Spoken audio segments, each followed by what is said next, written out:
சந்திரன் groups ABC நிறுவனத்தின் 5% பங்குகளை வாங்கியது. அது லீலாவை ஆச்சரியப்படுத்தியது. மும்மடங்கு ஏற்கனவே அதிகபட்சம் என்று அவள் நினைத்தாள். ஆனால் அவளுடைய எதிர் தாக்குதலை தொடர்ந்து அவை மீண்டும் விலையை அதிகரித்தன. இது அழிவுக்காக போராடக்கூடிய சந்திரன் குரூப்ஸின் விருப்பத்தை காட்டியது. முன்னதாக லீலாவிற்கு சந்திரன் குரூப்ஸை கைப்பற்றும் நம்பிக்கை இருந்தது. ஆனால் இப்போது அவளுடைய நம்பிக்கை சற்று அசைந்தது. எல்லாவற்றிற்கும் மேலாக ஏபிசி நிறுவனத்தின் மூலத்தனம் உண்மையில் சந்திரன் குரூப்ஸை காட்டிலும் மிக குறைவாக இருந்தது. வாங்கும் விலையை அவள் தொடர்ந்து அதிகரித்ததால் மற்ற பங்குதாரர்கள் நிச்சயம் வருவார்கள். இருந்தாலும் அவள் அதிக பங்குகளை வைத்திருந்தாள். ஆனால் அவளால் பங்குதாரர்களின் கருத்துக்களை புறக்கணிக்க முடியவில்லை. இருப்பினும் அவள் விலையை அதிகரிக்கவில்லை என்றால் ஏபிசி நிறுவனம் ஒரு மோசமான சூழ்நிலையில் சிக்கிக்கொள்ளும்.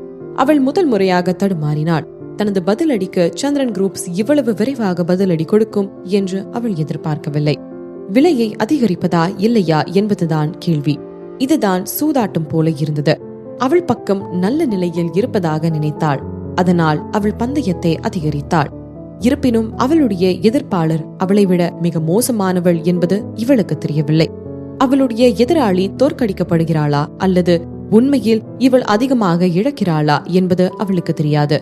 முன்பு கிடைத்ததை விட அதிகமாக கிடைத்தால் நன்றாக இருக்கும். ஆனால் ஏதும் நிலைமை மோசமடைந்தால் இந்த ஒரு போட்டியில் அவள் எல்லாவற்றையும் இழக்க நேரிடும்.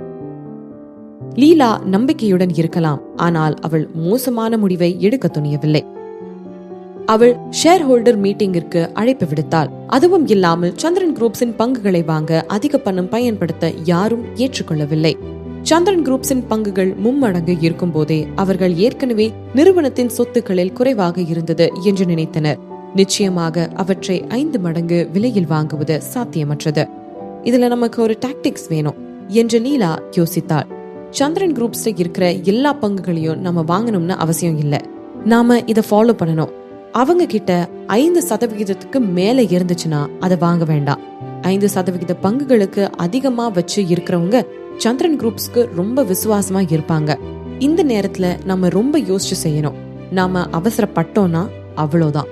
சந்திரன் குரூப்ஸ் மேல வர நம்மளே அவங்களுக்கு ஒரு சான்ஸ் கொடுத்த மாதிரி ஆயிடும். அப்புறம் நாம அவங்கள அழிக்க போட்டு திட்டம் எல்லாம் ஒன்றுக்கும் உதவாது.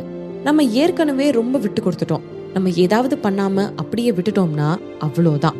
நாம தான் அழிஞ்சு போயிடுவோம் என்றாள். அங்கு வந்திருந்தவர்களின் ஒருவர், லீலா மேடம், நாங்க உங்க டிசிஷனுக்கு ஆதரிக்க மாட்டோம்னு சொல்லல. ஆனா சந்திரன் குரூப்ஸ் பங்குகளை வாங்குறதுக்கு இவ்ளோ பணத்தை செலவு பண்றது எனக்கு என்னமோ சரியா படல. எங்களால இவ்ளோ விலைக்கு வாங்க முடியாது என்றார். லீலா கோபமாக, நான் முழு சந்திரன் குரூப்ஸ குறி வச்சிருக்கேன். முழு நிறுவனமும் நம்முடையதா ஆக போறப்போ நீங்க இனி பங்குகளை வாங்குறது பத்திலாம் கவலைப்பட தேவையில்லை என்றாள். ஆனா சந்திரன் குடும்பம் 5% பங்குகளை வச்சிருக்காங்க. நம்மளால அதை வாங்க முடியாது என்றார். சந்திரன் குரூப் தொடர்ந்து மோசமாயிட்டு வரும் வர அவங்க பணத்துக்காக பங்குகளை வித்துதான் ஆகணும். நாம அதை வாங்குவோம். சந்திரன் குரூப்ஸ நம்முடையதா மாற்றுவோம் என்று உறுதியாக கூறினாள். ஆனா அந்த பங்குகளை வாங்க நம்ம கிட்ட அந்த அளவுக்கு பணமும் இல்லையே என்றார். அதனாலதான் அவங்க பங்கு விலைய கம்மி பண்ண நம்ம அவர்களை நசுக்கணும். நம்ம புடிய விட்டோம்னா அவங்க பங்கு விலை எப்படி குறையும் என்றார். ஷேர் ஹோல்டர்ஸ் சந்தேகத்துடன் ஒருவரையொருவர் பார்த்து கொண்டனர். லீலா மிகவும் கோபக்காரி, பிடிவாதம் உள்ளவள் என்பதை அவர்கள் உணர்ந்தார்கள். பின் விளைவுகள் பற்றி எதுவும் யோசிக்காமல் அவள் விளையாடி கொண்டிருக்கிறாள். இருப்பினும் அவள் திறமையானவள் என்பது மறுக்க முடியாது. இல்லை என்றால் அவள் இளம் வயதிலேயே ஏபிசி நிறுவனத்தை உருவாக்கி இருக்க மாட்டாள். ஏபிசியின் விற்பனை லாபம் கடந்த சில ஆண்டுகளில் ராக்கெட் வேகத்தில் அதிகமானது மற்றும் விரைவாக ஜுவல்லரி கடையின் அதிபர் ஆனாள். அவளுடைய துணிச்சலுக்கும் பல விஷயங்கள் சான்றாக இருந்தது. அவளுடைய முடிவுகள் எப்போதுமே ஆபத்தானவை. ஆனால் அதில் ஒருபோதும் தோல்வி கண்டதில்லை. ஆபத்துக்களை அவள் எதிர்கொள்ளாவிட்டால் ஏபிசி நிறுவனத்தை அதன் தற்போதைய நிலைக்கு உயர்த்திருக்க மாட்டாள். இருப்பினும் இந்த நேரத்தில் ஆபத்து மிக அதிகமாக இருந்தது. எனவே தயக்கம் இருந்தது. லீலா அவர்களின் முகத்தை பார்த்தாள். அகத்தின் அழகு முகத்தில் தெரியும் என்பார்கள். அதுபோல அவர்களின் மனதில் உள்ளதை புரிந்து கொண்டாள். அவள் அறிவுறுத்தினாள், நாம தொடங்கறதுக்கு இதுவே நல்ல நேரம். ரவி இல்லங்கிறப்போ சந்திரன் குடும்பத்தால நம்மளோட தாக்குதலை எதிர்க்க முடியாது. இப்போ இல்லனா நம்மளால இதை எப்பவுமே செய்ய முடியாது என்றாள். லீலா மேடம், இது ரொம்ப பெருசு. எங்களுக்கு 50% உத்தரவாதம் கூட இல்ல என்றார். அதிக ஆபத்தோட சேர்ந்து நிறைய லாபமும் கிடைக்குதே. நம்ம கிட்ட இப்போ இருக்கிற சொத்தை எப்படி சம்பாதிச்சோம் அப்படிங்கறத மறக்க வேண்டாம். அது எல்லாம் நமக்கு பல ஆபத்தை தாண்டி கிடைச்சது. லீலா எழுந்து நின்று தனது உள்ளங்கைகளை மேசையில் ஓங்கி அடித்தாள். இதுல மட்டும் நாம ஜெயிச்சிட்டோம்னா முழு உலகமும் நம்ம கையில இருக்கும்.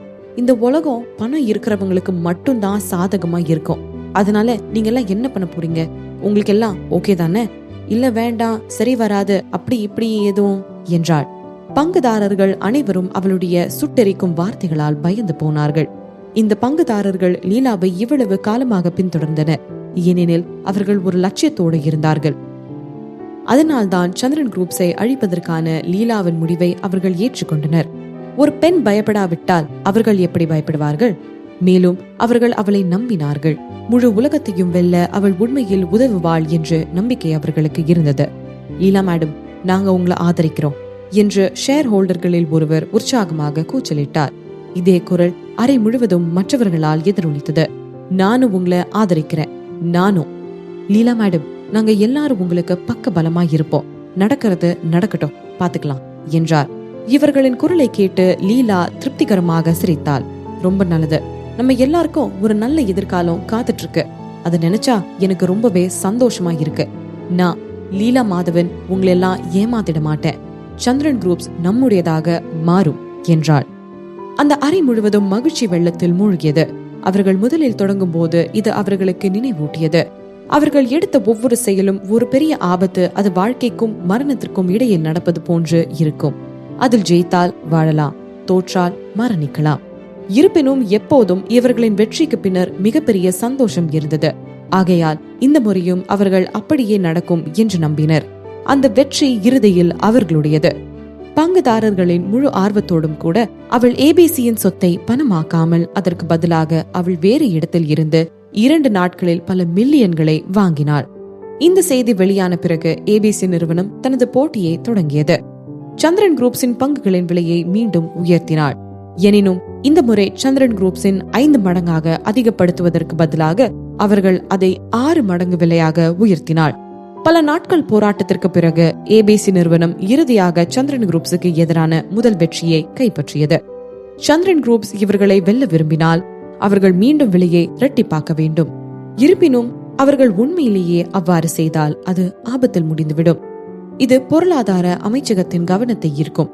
இது பெரும் ஆபத்தை ஏற்படுத்தும். இப்போது சந்திரன் குரூப்ஸின் கையில் தான் உள்ளது. அவர்கள் விலையை இரட்டிப்பாக்க துணியவில்லை என்றால் அழிவு அவர்களுக்காக காத்திருந்தது. நிச்சயமாக சந்திரன் குரூப்ஸ் கீழ் நோக்கி செல்கிறது என்ற வதந்திகளை பரப்ப லீலா ஊடகங்களையும் தொடர்பு கொண்டாள். வழக்கம் போல பொதுமக்கள் இந்த மாதிரியான ஆதாரமற்ற வதந்தியை நம்பினர். சந்திரன் குரூப்ஸ் விலையை இரட்டிப்பாக்க துணியவில்லை என்றால் அவர்கள் உண்மையில் அழிந்து கொண்டிருக்கிறார்கள் என்று அர்த்தம். மேலும் இந்த போட்டியில் சந்திரன் குரூப்ஸ் நிறைய இழந்திருக்க வேண்டும். எனவே அவர்கள் மீண்டும் போராடவில்லை என்றால் அவர்கள் போராடுவதற்கான விருப்பத்தை இழக்க நேரிடும். இது அவர்களின் வீழ்ச்சியை துரிதப்படுத்துகிறது. சந்திரன் குடும்பம் மீண்டும் போட்டியை கைவிடும் அந்த தருணத்திற்காக லீலா காத்திருந்தாள். ரவி இல்லாமல் சந்திரன் குடும்பம் ஏற்கனவே பலத்த அடியில் உள்ளது. லீலா இப்போது அவர்களின் நிலையை எண்ணி மகிழ்ந்து கொண்டிருந்தாள். இந்த போட்டியில் தான் மட்டுமே இறுதியில் வெற்றியாளராக இருப்பேன் என்று லீலா உறுதியாக நம்பினாள். சந்திரன் குரூப்ஸ் ரவியின் தந்தையால் வழி நடத்தப்படவில்லை. ஆனால் அவந்திகா என்ற ஒரு பெண்ணின் விருப்பத்தை அவளால் மாற்ற முடியாது என்பது அவளுக்கு தெரியாது. அவந்திகா ஒரு விஷயத்தில் முடிவு செய்து இறங்கிவிட்டாள். அதில் வெற்றி அடையாமல் விடமாட்டாள். லீலா ஒரு விஷயத்தை தவறாக கணக்கிட்டாள். அவந்திகா மீண்டும் களம் இறங்க மாட்டாள். அவள் தோல்வி அடைந்து விடுவோம் என்ற பயத்தில் இருப்பதாக நினைத்துக் கொண்டிருக்கிறாள். மோசமாலாம் ஒண்ணும் இல்ல, இறுதியா அவங்களோட தைரியத்தை பார்த்துட்டேன் என்று அவந்திகா தனது கம்ப்யூட்டரில் உள்ள டேட்டாவை படித்து திருப்திகரமாக சிரித்தாள். அந்த பெண் லீலா நிச்சயமாக அவளை ஏமாற்றவில்லை. லீலா மிகப்பெரிய ஒன்றை செய்வாள் என்று அவள் அறிந்திருந்தாள். அது போலவே அவள் செய்தாள். சந்திரன் குரூப்ஸ் அலுவலகத்தின் மீட்டிங் நடைபெற்றது. அங்கு அவந்திகாவும் இருந்தாள். துறை தலைவர்கள் அவள் கூறியதை கேட்டதும் அவர்கள் ஒருவருக்கொருவர் பார்த்து பேசத் தொடங்கினர். அவந்திகா, உங்களால இனி விலைய அதிகரிக்க முடியாது. அவங்களோட திரும்பி மோதுறதுல எந்த யூஸும் இல்ல என்றார். இங்கு இருந்தவர்கள் அனைவரும் அவர்களுடைய கருத்துக்களை கூற ஆரம்பித்தனர். கண்டிப்பா இந்த முடிவுக்கு எதிரா நம்மளெல்லாம் எதிர்த்து போராட வச்சுட்டாங்க. அது தெளிவா தெரியுது. நம்ம கிட்ட பணம் இருக்கலாம், ஆனா அதை நம்ம வீணடிக்க முடியாது என்றார். அவந்திகா ஒரு முட்டாள் தான். இப்படி ஒரு மோசமானதுல பணத்தை முதலீடு பண்ணி வீணாக்குவாங்க. என்று அன்பு செல்வன் அர்த்தமுள்ளதாக கூறினான். அங்கு இருந்தவர்களில் இவர் மட்டும்தான் அவந்திகாவை அதிகம் எதிர்த்தது. அவர் எப்போதும் எச்சரிக்கையான நபராக இருந்தார். எனவே அவந்திகா செய்த இந்த வேலைகளை பார்த்து அவர் வெறுப்படைந்தார். அவர் தனிப்பட்ட முறையில் அவந்திகாவை பிடிக்காது என்று அர்த்தமல்ல. ஆனால் சந்திரன் குரூப்ஸ் அவளால் அழிவதை அவர் விரும்பவில்லை என்பதுதான். அவந்திகா மீண்டும் வாங்கும் விலையை அதிகரிக்க விரும்பினாள். இவர் விடுவதாக தெரியவில்லை. ராமச்சந்திரன் கூட இதை இனி தொடர முடியாது என்று உணர்ந்தார். அவந்திகா, உங்களோட திட்டம் தான் என்ன? இந்த முடிவே இல்லாத போட்டிய தொடரணுமா? உங்களுக்கு வேற ஏதாச்சும் பெஸ்டா திட்டம் தேவைப்படலாம் என்று அவர் கூறினார். அவந்திகா தலையை அசைத்து, எனக்கு புரியுது, நீங்க கவலைப்பட வேண்டாம், நான் இனி விலைய அதிகப்படுத்த மாட்டேன் என்றாள். அவர்கள் கூறியதற்கு அவள் சம்மதிக்கிறாள் என்று நினைத்து அவர்கள் அதிர்ச்சி அடைந்தார்கள். அந்த நேரத்தில் அவளை பற்றிய அவர்களின் எண்ணம் சற்று மேம்பட்டது. அவந்திகா, நீங்க சொல்றது நல்ல விஷயம்தான். ஆனா இந்த நிலைமையில நம்ம நிறுத்தினா இது நம்ம நிறுவனத்தோட பேரை எதிர்மறையா பாதிக்காதா என்றார். அவங்க சொல்றதும் சரிதான். நாம இப்படி பண்றதும் மக்களோட மத்தியில நம்ம மேல இருக்கிற நம்பிக்கையும் போயிடும் என்றார். அதனாலதான் ஆரம்பத்துல இந்த திட்டத்துல நம்ம ஈடுபட வேண்டாம்னு சொன்னேன் என்று அன்பு செல்வன் கோபமடைந்தார். அவந்திகா சிரித்தாள். இப்ப போட்டியை நிறுத்துறது கண்டிப்பா நல்லது இல்ல. சில எதிர்மறையான விளம்பரங்களுக்கு வழிவகுக்கும். ஆனா அது தற்காலிகமா தான் இருக்கும். அதுவும் இல்லாம நீங்க கவலைப்பட வேண்டாம், ஏன்னா நாம எதையும் இழக்க போறது இல்ல என்றார். ராமச்சந்திரன் சிரித்தார். அவந்திகா, நீ சொல்றதும் சரிதான். நம்மளோட பங்கு விலைய அதிகப்படுத்துறதுனால ஏபிசி நிறுவனம் நமக்கு ஹெல்ப் தான் பண்ணிருக்கு. அவங்களுக்கு தான் நம்ம நன்றி சொல்லணும். நம்ம பங்குகள் எல்லா நேரத்திலும் விலை அதிகத்துல தான் இருக்கும்.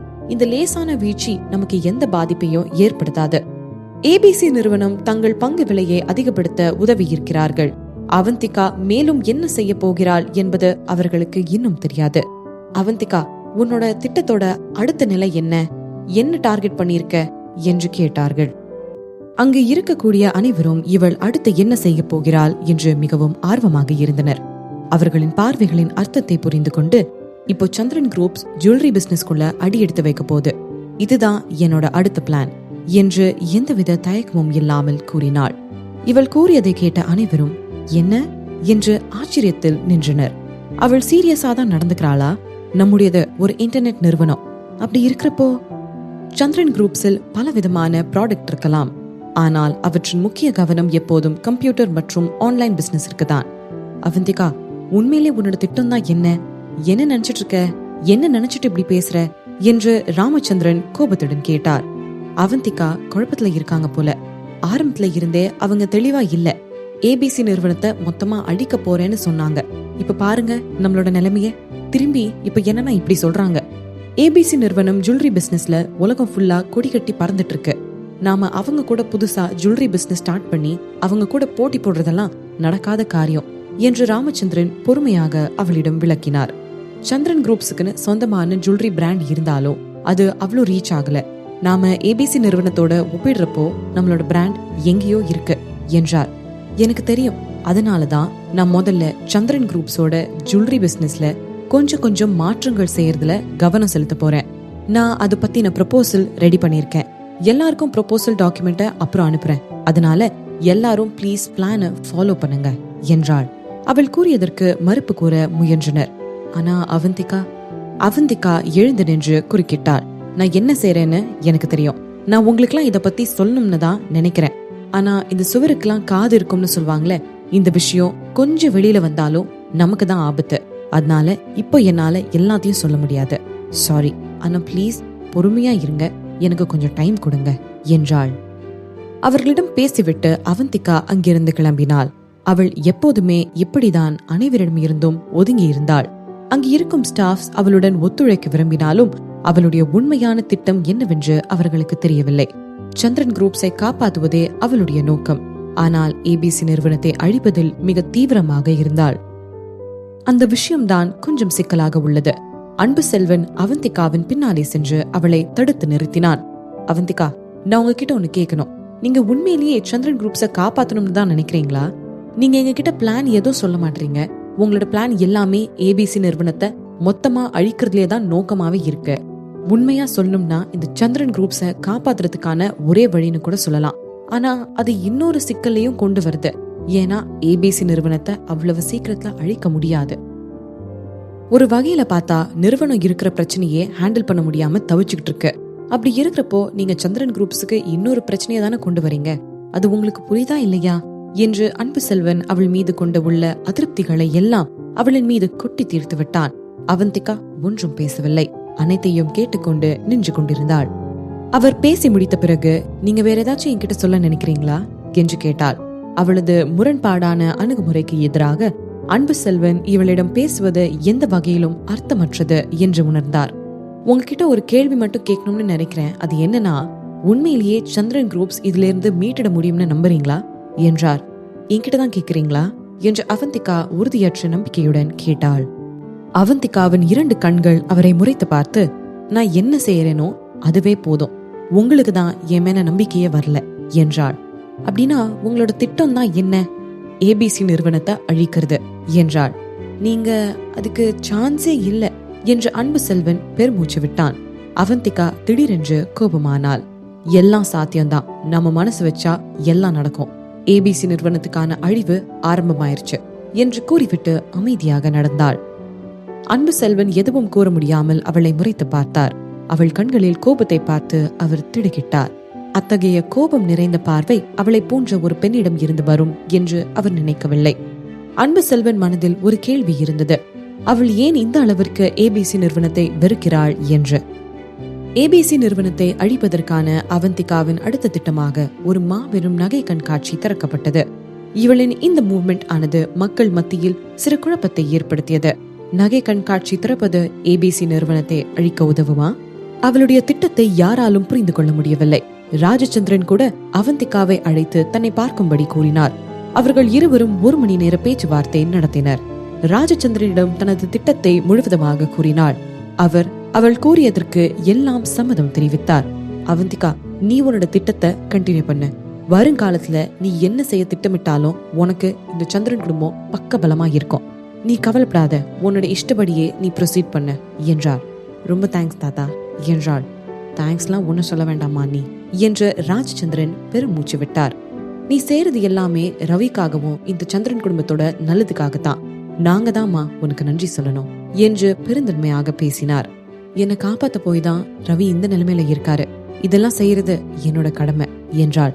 அந்த நிலைமையில அவனுக்கு தோணிருக்கு. ஆனா உன் மேல எவ்வளவு அன்பு வச்சிருந்தா அவன் இப்படி செஞ்சிருப்பான். உன்னை காப்பாத்தணும்ன்றது அவனோட விருப்பம் என்றார். அவன் பாதுகாப்பாக இருக்க வேண்டும் என்று அவள் விரும்பினாள்.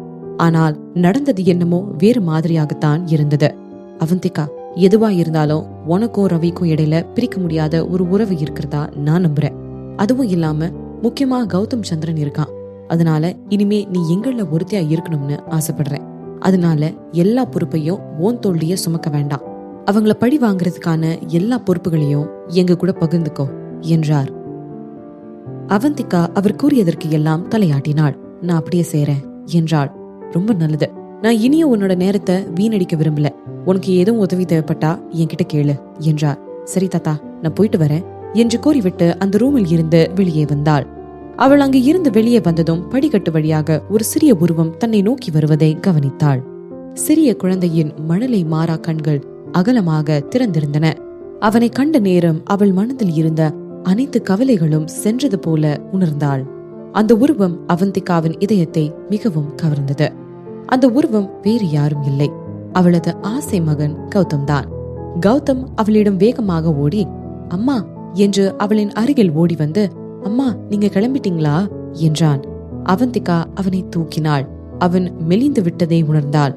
அவன் உடல் எடை மிகவும் குறைந்து இருந்தது. அவனது கண்களில் ஏக்கங்கள் நிறைந்து இருந்தது. அவன் கேட்டதுக்கு எதுவும் கூறாமல், கௌதம் கண்ணா, உன்னோட அப்பா நல்லா இருப்பாரு அவந்திகா அவனிடம் உறுதியாக கூறினாள். அவள் கூறியதை கேட்டதும் கௌதமின் கண்களில் இருந்து தண்ணீர் வர ஆரம்பித்தது. நான் அப்பாவை பாக்கணுமா, என்னை அழைச்சிட்டு போங்க, இங்க யாரு கேட்டாலும் கூட்டிட்டு போக மாட்டாங்கம்மா என்று பாவமாக கூறினான். கண்ணா, இன்னொரு நாள் வந்து உன்னை கண்டிப்பா அழைச்சிட்டு போறேன் என்றாள். அம்மா நீங்களும் பார்த்து பத்திரமா இருங்க என்று அந்த பிஞ்சு அழுது கொண்டே கூறியது. சரி கண்ணா, நான் பத்திரமா இருக்கேன். அவள் கண்களில் உள்ள சோகத்தை அவன் கண்டு விடுவானோ என்ற பயத்தில் அவந்திகா அவனை அணைத்துக் கொண்டாள். கௌதமும் அவளை கட்டி அணைத்துக் கொண்டான். அவன் இப்போதுதான் கொஞ்சம் நிம்மதியடைந்தான். தனது அம்மாவினுடைய அரவணைப்பில் கௌதம் அப்படியே தூங்கிவிட்டான். அவனை தூக்கி கொண்டு மெத்தையில் படுக்க வைத்துவிட்டு அவந்திகா அங்கிருந்து வெளியேறினாள். புறப்படுவதற்கு முன் அவந்திகா தனது மகனின் அழகான முகத்தை பார்த்தாள். அதில் இருக்கும் கவலையும் ஏக்கமும் அவளுடைய மனதை மிகவும் கஷ்டப்படுத்தியது. அது எதிரிகளை எதிர்த்து போராடுவதற்கான உறுதியை கொடுத்தது. ரவி, கௌதம் மற்றும் தனக்காக அவள் இந்த கடினமான பாதையில் அச்சமின்றி தொடர வேண்டும் என்ற உறுதியை தனது மனதிற்குள் ஊன்றியபடியே அவள் தனது ஒவ்வொரு அடியையும் எடுத்து வைத்து வெளியேறினாள். சந்திரன் குரூப்ஸ் முயற்சியை கைவிட்டது. ஏபிசி நிறுவனத்தின் எதிர் தாக்குதலால் சந்திரன் குரூப் கலக்கமடையும் என்று லீலா நினைத்தாள். ஆனால் ஏபிசி நிறுவனம் விலையை உயர்த்திய 2 நாட்களுக்கு பிறகு சந்திரன் குரூப்ஸ் போட்டியில் இருந்து விலகியது. வேறு வார்த்தைகளில் கூறுவதானால் அவர்கள் ஏபிசி நிறுவனத்தின் பங்குகளை வாங்குவதை நிறுத்தியது. இது மக்கள் மத்தியில் அதிர்ச்சி அலைகளை உருவாக்கியது. சந்திரன் குரூப்ஸ் விலையை அதிகப்படுத்துவதற்காக அவர்கள் காத்திருந்தனர். ஆனால் அதற்கு பதிலாக அவர்கள் முயற்சியை கைவிட்டனர். என்ன நடக்கிறது? அவர்களால் தொடர முடியவில்லையா அல்லது போட்டியை அவர்கள் கவனிக்கவில்லையா? இந்த செயல்களானது மக்கள் மத்தியில் மிக மோசமான கற்பனைகள் ஓட வழி செய்து கொண்டிருந்தது. சந்திரன் குரூப்ஸ் உண்மையில் அழிந்து கொண்டிருக்கின்றது என்று அவர்கள் கருதினர். மேலும் அவர்களின் முன்பு அவர்கள் செய்தது எல்லாம் வெறும் கண் துடைப்பு மட்டுமே. ஏபிசி நிறுவனம் அவர்களுடன் தீவிரமாக போட்டி போட்ட போது அவர்கள் பயந்தார்கள். அதனால் சந்திரன் குரூப்ஸ் உண்மையில் வீழ்ச்சியடைந்தது. இந்த வளர்ச்சி லீலாவையும் அதிர்ச்சிப்படுத்தியது. அவள் மகிழ்ச்சி அடைந்தாள். ஏனென்றால் சந்திரன் குரூப்ஸ் இனி தங்களுடைய நிலைக்கு தக்க வைத்துக் கொள்ள முடியாது என்பது அவளுக்கு தெரியும். அவர்கள் இறுதியாக சரண்டர் ஆனார்கள். ஏபிசி நிறுவனத்தின் பங்குதாரர்களுக்கு இது ஒரு நல்ல செய்தி. லீலா அவசர மீட்டிங்கிற்கு அழைப்பு விடுத்தாள். சந்திரன் குரூப்ஸ் திவாலாகிடுச்சுன்னு வதந்திகளை பரப்புங்க. சந்திரன் குரூப்ஸோட பங்குகளை வாங்குறதுக்கு நாம சொன்ன விலைய உடனே குறைச்சிடுவோம்.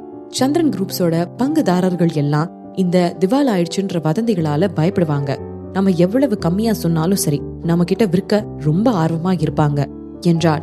பங்குதாரர்களின் குழு விரைவாக லீலா கூறிய விஷயத்தில் மும்முரமாக இறங்கியது. சந்திரன் குரூப்ஸ் தங்களுடையதாக மாறப்போகின்ற நாளை எதிர்பார்த்து அவர்கள் உற்சாகமடைந்தனர். அவர்கள் பேசிக் கொண்டிருந்தது சந்திரன் குரூப்ஸை பற்றி. அது மட்டும் அவர்களுடைய வசம் சென்றால் அவர்கள் பல தலைமுறை உட்கார்ந்து சாப்பிடலாம். அந்த அளவிற்கு அவர்களுக்கு லாபம் கிடைக்கும். ஏபிசி நிறுவனத்தின் பணியாளர்களுக்கு இது வானத்தில் இருந்து கிடைத்த பரிசு போல உணர்ந்தனர். ஆனால் மறுபுறம் சந்திரன் குரூப்ஸ் பணியாளர்களுக்கு இது ஒரு சோதனை காலமாக இருந்தது. யாரும் எதிர்பார்க்காத விதமாக சந்திரன் குரூப்ஸ் இன்னொரு விஷயத்தை அறிவித்தது. சந்திரன் குரூப்ஸ் மிகப்பெரிய அளவிலான சர்வதேச அளவில் நகை கண்காட்சி நடத்த போகிறது என்று. கண்காட்சியானது இன்னும் 1 மாதத்தில் நடக்கவிருக்கின்றது. சந்திரன் குரூப்ஸ் இந்த கண்காட்சியில் இடம்பெறும் என்று கூறியிருக்கிறார்களே தவிர வேறு எந்தவித பெரிய அளவிலான விளம்பரத்தையும் செய்யவில்லை. சந்திரன் குரூப்ஸின் இந்த செயலானது மக்களை ஏமாற்றுகிறதோ என்ற உணர்வை ஏற்படுத்தியது. சந்திரன் குரூப்ஸின் பிசினஸிற்கும் நகைகளுக்கும் எந்த தொடர்பும் இல்லை. எனவே அவர்கள் இதை எப்படி செய்ய முடியும்? மேலும் கண்காட்சி நடக்க 1 மாதம் தான் இருக்கின்றது. அவர்கள் இதற்கான நகைகளை எல்லாம் தயாரிக்க போதுமான நேரம் இருக்குமா? இந்த செய்தியை கண்ட லீலா ஏளனத்துடன் கேலி செய்தாள். அவளுள் பங்குதாரர்களும் இந்த செய்தியை கேலி செய்து கொண்டு சிரித்துக் கொண்டிருந்தார்கள். இந்த சந்திரன் குரூப்ஸ் என்னதான் பண்ணிட்டு இருக்கு? ஐயோ, அவங்க என்ன நம்மளோட கஸ்டமர்ஸ் எல்லாரையும் திருட நினைக்கிறாங்களா? எனக்கு ரொம்ப பயமா இருக்கே என்று கேலி செய்து ஒரு பங்குதாரர் கண்ணீர் வரும் வரை சிரித்தார். இணையில்லா நகைகளின் கண்காட்சியா? அவங்க என்ன விளையாடுறாங்களா என்றார். இந்த விஷயம் உண்மையிலேயே சீரியஸாவே இருந்தாலும் சந்திரன் குரூப்ஸ்ல இருக்கிற போர்டு மெம்பர்ஸ் எல்லாருக்கும் மூளையெல்லாம் மழுங்கி போயிடுச்சா? நம்மளோட தொழில அவங்க நம்மளுக்கே சவால் விடலாம்னு நினைக்கிறாங்களா என்றார். ரவிச்சந்திரன் இல்லனா சந்திரன் குரூப்ஸ் உண்மையிலேயே ஒன்னும் இல்லாததுதான்.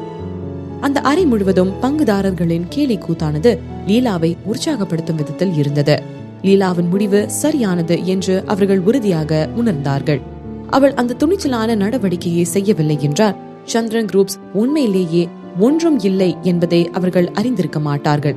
அதிர்ஷ்டவசமாக அவர்கள் அவளுடைய திட்டத்திற்கு ஒப்புக்கொண்டார்கள். இல்லையெனில் அவர்கள் சந்திரன் குரூப்ஸின் வடிவத்தில் விவரிக்க முடியாத செல்வத்தை இழந்திருப்பார்கள். சந்திரன் குரூப்ஸ் கோர்ட்ல நமக்கு சவால் விட்டுச்சுன்னா அவங்க என்ன பண்ண போறாங்க? பொறுத்திருந்து பாப்போம் என்றாள். எப்படியும் இன்னும் கொஞ்சம் மாசத்துல சந்திரன் குரூப்ஸ் நம்மளோட தான் இருக்கும்னு எனக்கு என்னமோ தோணுது என்று ஒருவர் உற்சாகமாக கூறினார். அது அறையையே பெரிதும் உற்சாகப்படுத்தியது. லீலா அவர்களை பார்த்தாள். அவர்கள் எல்லாம் அவளுடைய குடிமக்கள் போன்றும் அவள்தான் அவர்களின் ராணி போலவும் இருந்தாள். எல்லாவற்றிற்கும் மேலாக அனைத்திற்கும் அவள்தான் பொறுப்பு. அவள் இல்லாமல் இந்த குழுவில் ஒரு அணுவும் அசையாது. இருப்பினும் இந்த நேரத்தில் அவர்களுடன் அவள் கொஞ்சம் கூட லாபத்தை பகிர்ந்து கொள்ள விரும்பவில்லை. அவள் உலகின் மிகவும் பவர்ஃபுல் பெண்ணாக இருப்பாள். அவள் எப்போதும் விரும்பியதெல்லாம் பவர் மற்றும் பணம் என்ற இது இரண்டு மட்டுமே. ஏபிசி நிறுவனத்தின் பங்குகளை வாங்குவதை நிறுத்திய பின்னர் சில நிறுவனத்தின் நற்பெயர் உண்மையில் பாதிக்கப்பட்டது. சந்திரன் குரூப்ஸ் திவாலாகிவிடும் என்ற வதந்திகள் உலகம் முழுவதும் காட்டுத்தீ போல பரவ ஆரம்பித்தன. சந்திரன் குரூப்ஸ் உண்மையில் வீழ்ச்சியடைந்தால் அது முழு நாட்டின் பொருளாதாரத்தையும் சீர்குலைக்கும் அதிர்ச்சி அலைகளை உருவாக்கக்கூடும் என்பதால் இந்த நிகழ்வுகளை பார்ப்பதற்கு அரசாங்கம் கூட காத்து இருந்தது. இருப்பினும் மக்கள் தொடர்பு விஷயங்களை ராமச்சந்திரன் மற்றும் அவரது குழுவினர் கையாண்டனர். வரவிருக்கும் கண்காட்சிக்கான வேலைகளில் கவனம் செலுத்த வேண்டியிருந்ததால் அவர்கள் அவந்திகாவை விட்டு வெளியேறினர். அலித்ரா உதவியுடன் அவந்திகா நகை தயாரிப்புகளில் மும்முரமாக இருந்தாள். அவளுக்கு வேறு எதிலும் கவனம் செலுத்த நேரம் இல்லை. லீலா இந்த நேரத்தை பயன்படுத்திக் கொண்டு சந்திரன் குரூப்ஸை வீழ்த்தினாள்.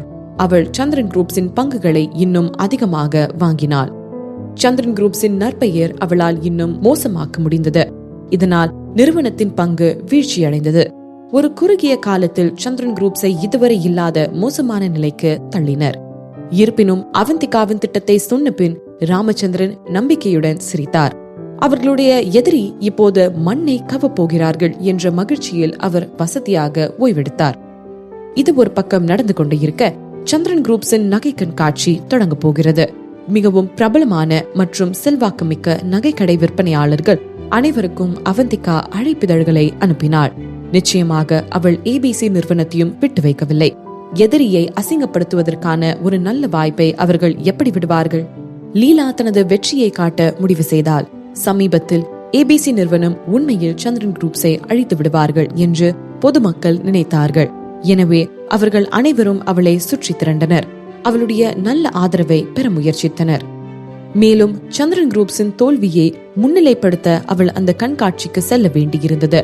லீலா சென்னைக்கு புறப்படுவதற்கு முன்பு தன்னுடைய அண்ணனிடம் கலந்து பேசுவதற்காக கால் செய்தாள். லீலா தன்னையும் மிஞ்சிவிட்டாள் என்று நினைத்து பெரிதும் திருப்தி அடைந்தான். சந்திரன் குரூப்ஸ் சமீபத்துல தான் எதிர்த்தாக்குதல நிறுத்தி இருக்கு. அவங்க ஏற்கனவே அழிற நிலைமையில இருக்கிறது போல தெரியுது. நம்மளோட செல்வாக்க வலியுறுத்த நாம யாருங்கிறத காட்ட நீ இந்த கண்காட்சிக்கு போகணும் என்று அவளது அண்ணன் அவளிடம் கூறினான். லீலா சிரித்தாள். அண்ணா, சந்திரன் குரூப்ஸ் கண்டிப்பா நம்முடையதாக இருக்கும் என்றாள். சந்திரன் குடும்பத்துக்கிட்ட எவ்வளவு சொத்து இருக்கு? அது நமக்கு கிடைக்கிறது மட்டும்தான் நியாயமா இருக்கும்.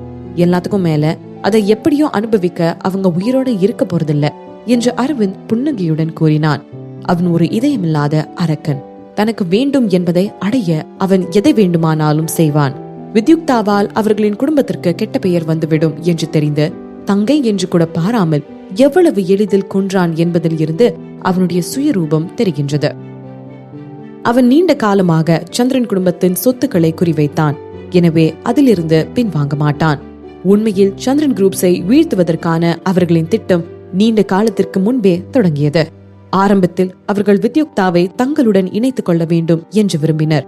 மேலும் சந்திரன் குடும்பத்தின் சொத்தில் பாதியை கொடுக்க தயாராக இருந்தால் அவர்கள் அவளை கொல்ல துணிந்திருக்க மாட்டார்கள். அவளுடைய திட்டமும் பாழாய் போனது. இருப்பினும் அந்த திட்டம் தோல்வியடைந்ததால் அந்த திட்டமும் அவள் மீது திரும்பியது. சந்திரன் குடும்பம் குற்றவாளிகள் என்று முத்திரை குத்தப்பட்டிருந்தால் அவர்கள் சந்திரன் குரூப்ஸை அழிக்க தற்போதைய முறையை பயன்படுத்த வேண்டியிருக்காது. வித்யுக்தாவின் கையால் ஆகாத தனத்தால் அந்த திட்டமும் தோல்வியடைந்தது. வித்யுக்தாவின் இறப்பினால் நடந்த ஒரே நன்மை மாதவன் குடும்பத்தில் இருந்து விசாரணையை திசை திருப்ப ஒரு கருவியாக மாறியது. ரவி இப்போது இல்லாததால் அவர்களுடைய திட்டம் மீண்டும் தொடங்கப்பட்டது. சந்திரன் குரூப்ஸ் ஏற்கனவே தங்கள் வசம் இருப்பதாக அரவிந்தும் லீலாவும் நினைத்தனர். மேலும் சந்திரன் குடும்பத்திற்கு கடைசி அடியை வழங்குவதற்காக லீலாவும் அவளுடைய டீமும் சென்னைக்கு சென்றனர். நகை கண்காட்சி சென்னையில் இருக்கின்ற பிரபலமான மியூசியத்தில் நடைபெற்றது. நகை கண்காட்சி ஒரு நாள் மட்டுமே நடக்கும் என்றும் அதற்கு அழைப்பு விடுத்தவர்கள் மட்டுமே அனுமதிக்கப்படுவார்கள் என்றும் அறிவிக்கப்பட்டிருந்தது. இருப்பினும் கெஸ்ட் லிஸ்ட் நீளமாக இருந்தது. நாட்டின் நகை கடைக்காரர்கள், பிரபலங்கள் மற்றும் மீடியா என அனைவரையும் அவந்திகா அழைத்திருந்தாள். லீலாவும் அவளுடைய டீமும் முன்பே மியூசியத்திற்கு வந்துவிட்டார்கள். இருப்பினும் அவர்கள் மியூசியத்திற்கு வந்தபோது அந்த இடம் ஏற்கனவே விருந்தினர்களால் நிரம்பி இருந்தது. மற்ற நகை கடைக்காரர்கள் அவளை பார்த்ததும் அவளை நோக்கி போய் ஒட்டி கொண்டனர். லீலா தான் அந்த பார்ட்டியின் ஸ்டார். அது அவளுடைய ஈகோவை பெரிதும் உயர்த்தியது. அவள் முகம் நம்பிக்கையுடன் பிரகாசித்துக் கொண்டிருந்தது. மீடியா கூட அவளையே தொடர்ந்து போட்டோ எடுத்துக் கொண்டிருந்தது. அவள் சிறந்த தொழிலதிபர். அதற்கும் மேலாக அவள் இளமையாகவும் அழகாகவும் இருந்தாள். அனைவராலும் ஈர்க்கப்படுவார். அனைவராலும் அழைத்து செல்லப்பட்ட லீலா முழு கண்காட்சி நடக்கும் இடத்திற்குள் நுழைந்தாள். சந்திரன் குரூப்ஸின் நகை கண்காட்சி இவ்வளவுதானா என்று லீலா அந்த இடத்தை சுற்றி பார்த்துவிட்டு கேட்டாள். அவளுடைய குரலில் ஏளனமும் கேலியும் நிறைந்து இருந்தது. அங்கு பார்வைக்கு வைக்கப்பட்டிருந்த பொருட்கள் எல்லாம் அவளை பொறுத்தவரை குப்பையாக தோன்றியது. அங்கு வைக்கப்பட்டிருந்த ஒரு சில நகைகள் ஓரளவு மதிப்பு மிக்கதாக இருந்தது. ஆனால் அந்த அளவிற்கு அழகாகவோ அதிக எண்ணிக்கையிலோ இல்லை. அநேகமாக ஒரு சிறிய நகை கடைக்காரர்களை இது போன்ற ஒரு கண்காட்சிக்கு அழைத்திருக்கலாம். கண்டிப்பாக சந்திரன் குரூப்ஸ் இதை காட்டிலும் அதிகமாக காட்சிப்படுத்தும் என்று லீலா யோசித்திருந்தாள். ஆனால் அவளுடைய எதிரி இப்படி வேடிக்கை காட்டுவதை அவளால் பொறுத்து கொள்ள முடியவில்லை. லீலா மேடம், இது ட்ரெய்லர் மட்டும்தானா? இனிமேதான் மெயின் பிக்சரே இருக்கு போல. இங்க இருக்கிறவங்க எல்லாம் பேசிட்டு இருந்தத காதுல வாங்கின என்று ஒரு நகை கடைக்காரர் கூறினார். இங்க இருக்கிறதெல்லாம் பார்த்தா உண்மையிலேயே படும் மோசமால இருக்கு என்று லீலா கேலி செய்தாள். ஆனா சந்திரன் குரூப்ஸ் நம்மளை எல்லாம் ஏமாத்தாதுன்னு நினைக்கிறேன்.